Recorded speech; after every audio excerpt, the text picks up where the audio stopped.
अस्सलाम वालेकुम। कैसे हैं आप लोग सब? इंशाल्लाह सब खैरियत से होंगे। अच्छा देखें, आज मैंने नान की रेसिपी बनाई है।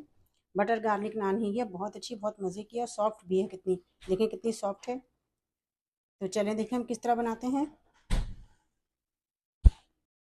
अच्छा देखें, मैंने नान बनाने के लिए 2 कप ये मैदा लिया है। ये वाला कप है, इससे मैंने लिया है। अब इसमें हम डालेंगे 1 टेबल स्पून नमक, 1 टेबल स्पून शक्कर है। अगर आप शक्कर स्किप करना चाहें तो कर सकते हैं, ये ऑप्शनल है। 1.5 टेबल स्पून ये दही है। ये मीठा सोडा है, खाना पकाने वाला सोडा है, ये डाल देंगे हम 1/2 टीस्पून। और ये 1 टेबल स्पून हम ऑयल डाल देंगे, कुकिंग ऑयल। इन सबों को हम मिक्स कर लेंगे, अच्छे से मिक्स कर लेना है इसे। देखें बहुत अच्छे से मिक्स हो गए हैं सारी चीज़ें इसमें। अब इसे हम गूंदेंगे। नीम गर्म पानी है, नीम गर्म पानी से हम गूंदेंगे। थोड़ा थोड़ा पानी डालेंगे और जिस तरह हम चपाती का आटा गूंदते हैं बिल्कुल उसी तरह गूंदेंगे, उतना ही नरम गूंदेंगे। देखें ये आटा गूंदा गया है। अब इसमें मैं थोड़ा सा ऊपर ऑयल लगाऊंगी। ऑयल लगा के इसे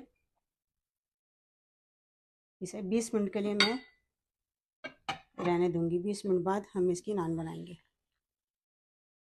अच्छा 15 मिनट बाद हम इसे देखते हैं। बिल्कुल सही हो गया है। अगर आप और देर के लिए भून के रखना चाहें तो भून के रख सकते हैं आप लोग। इसे हम निकालेंगे इससे।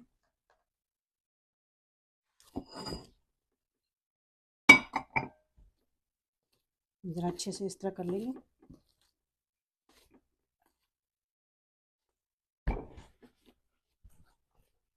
ये देखिए, देखिए मैंने 4 डो बना लिए बड़ी बड़ी। अब इसे हम बेलते हैं। ये देखिए, हम कुछ कांटा लेंगे,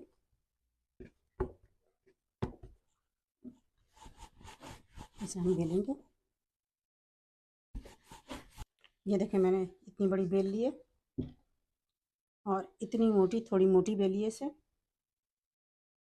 अब इस पर मैं लगा दूंगी, ये लहसुन है, इस तरह पिसा हुआ लहसुन है। ये बिल्कुल थोड़ा सा लगाएंगे, हम ज़्यादा नहीं लगाएंगे। इसको पूरा फैला लेंगे लहसुन को।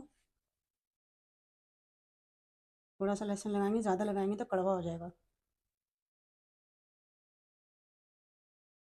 अब इस पर हम ये धनिया डाल लेंगे और ये थोड़ी सी मिर्चें हैं। अगर आप मिर्चें ऑप्शनल हैं, डालना चाहें तो डालें वरना ना डालें। ये देखिए, धनिया डालने के बाद इसे हम एक दफ़ा और इस तरह प्रेस करेंगे। देख, अब इसे ज़रा पलट के भी हम कर लेंगे ताकि ये धनिया और इसमें गार्लिक जो लगाया है वो अच्छी तरह इस पर चिपक जाए। ये देखिए चिपक गया इस पर अच्छी तरह। अब इसे हम पकाते हैं। अच्छा देखिए, पकाने से पहले हम करेंगे ये कि इसके पीछे जो है हम अच्छे से इस पर पानी लगा देंगे ताकि ये तवे पे चिपक जाए। ये देखें हमने इस पर पानी लगाया। अब इसे हम पकाएंगे। अच्छा देखिए, मैंने तवा चढ़ाया है, लोहे का तवा है और इसे बहुत तेज़ गर्म करना है। इसे तेज़ गर्म करने के बाद हम इस पर डालेंगे ये नान। देखिए ये फूल रही है, इस पर बबल आ रहे हैं। इसे हम तेज़ गर्म करने के बाद मीडियम पे रख देंगे।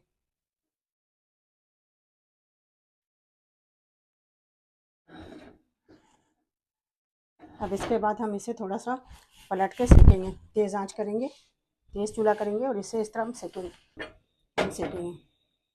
ये देखें, ये ऊपर से भी सिकाइए। अब इस तरह हम नीचे से फिर हम कर देंगे इसका मीडियम फ्लेम और इसे हम सेक लेंगे। देखें ये अच्छे से तैयार हो चुकी है, सिका भी गई है सब तरफ से। देखें कितने अच्छे से सिका गई है। अब इसे हम उतार लेते हैं। देखें ये थोड़ी तवे पे चिपक जाएगी, आप इसे निकाल लीजिएगा। ये देखें कितनी अच्छी सी नान तैयार हो गई है। तैयार होने के बाद हम इस पर लगाएंगे, बटर है, बटर और धनिया मैं डाल के बटर में डाल दिया था, आप इसे इस पर लगाएंगे। बहुत अच्छा सा जायका आएगा इसमें मक्खन का और गार्लिक का। देखिए इतनी अच्छी सी नान तैयार हो चुकी है। इसी तरह हम सारी नान बनाएंगे। देखिए कितनी अच्छी सी नान तैयार हो चुकी है। देखिए ये सारी नान है, बहुत अच्छी, बहुत सॉफ्ट है। ये देखिए कितनी सॉफ्ट है ये।